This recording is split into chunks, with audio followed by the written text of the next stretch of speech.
অন্ধকার রাত, নীরব শ্মশান, আর দূরে ভেসে আসছে ঘণ্টাধ্বনি।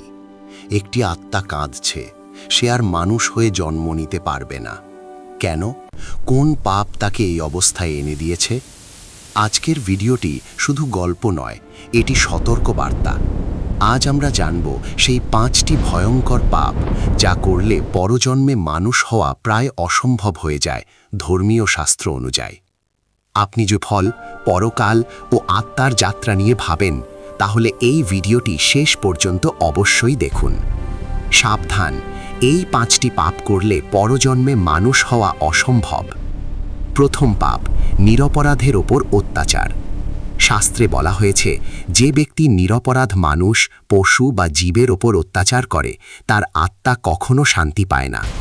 যে মানুষ নিজের ক্ষমতা দেখাতে গিয়ে দুর্বলকে কষ্ট দেয়, সে শুধু এই জন্ম নয়, পরজন্মেও ভয়ঙ্কর শাস্তি ভোগ করে। এই পাপের ফলে আত্মা নিচু যোনিতে জন্ম নেয়, যেখানে দুঃখ, অপমান আর যন্ত্রণা ছাড়া কিছুই থাকে না।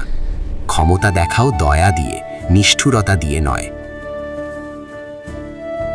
দ্বিতীয় পাপ, মিথ্যা সাক্ষ্য ও বিশ্বাসঘাতকতা।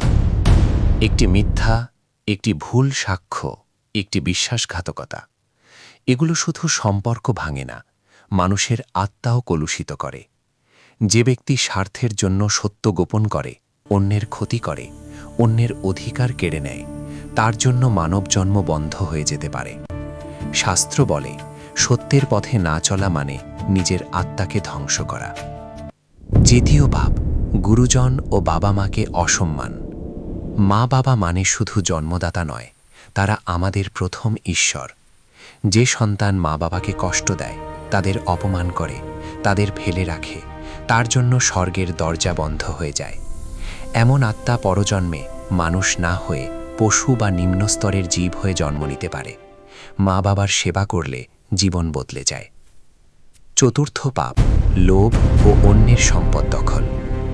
লোভ এমন এক আগুন যা মানুষকে অন্ধ করে দেয়। যে ব্যক্তি জোর করে জমি দখল করে, অন্যের সম্পদ কেড়ে নেয়, ঘুষ খায় বা দুর্নীতি করে, তার আত্মা কলুষিত হয়। শাস্ত্র বলে, এই পাপের ফল শুধু এই জন্মেই নয়, পরজন্মেও ভয়াবহ হয়। পঞ্চম পাপ, ধর্ম অবমাননা ও ঈশ্বরকে অপমান। যে মানুষ ধর্মকে উপহাস করে, মন্দির ভাঙে, ধর্মগ্রন্থ অপমান করে, ঈশ্বরের নাম নিয়ে ঠাট্টা করে, তার জন্য পরজন্মে মানবদেহ পাওয়া প্রায় অসম্ভব। এই পাপ সবচেয়ে ভারী, কারণ এটি আত্মার বিরুদ্ধে বিদ্রোহ। জন্ম মৃত্যু শুধু দেহের পরিবর্তন, আত্মা চিরস্থায়ী। আপনি আজ যা করছেন তার ফল আপনাকেই ভোগ করতে হবে। ভালো কাজ করলে মানুষ হয়ে জন্ম, আর পাপ করলে নিচু যোনি। এটাই ধর্মের শাশ্বত সত্য। আপনি যদি এই ভিডিওটি থেকে কিছু শিখে থাকেন, তাহলে অবশ্যই ভিডিওটি লাইক করুন, চ্যানেলটি সাবস্ক্রাইব করুন, এই ভিডিওটি শেয়ার করুন, কারণ এই জ্ঞান সবার জানা প্রয়োজন। মনে রাখবেন, আজকের ছোট ছোট ভালো কাজই আগামীর সুন্দর পরজন্ম করে দেয়। ক্ষমা করুন, সত্য বলুন, দয়া করুন, মা বাবাকে ভালোবাসুন, আর ধর্মের পথে চলুন। তবেই আপনার আত্মা আলোর পথে থাকবে। এখন বলুন, পরবর্তী ভিডিওটি আপনি কোন বিষয়ের উপরে চান? 1. গরুর পুরাণের ভয়াবহ শাস্তি। 2. কর্মফল ও পুনর্জন্ম। 3. স্বর্গ নরক রহস্য। 4. মৃত্যুর পর আত্মার যাত্রা। কমেন্টে লিখে জানান।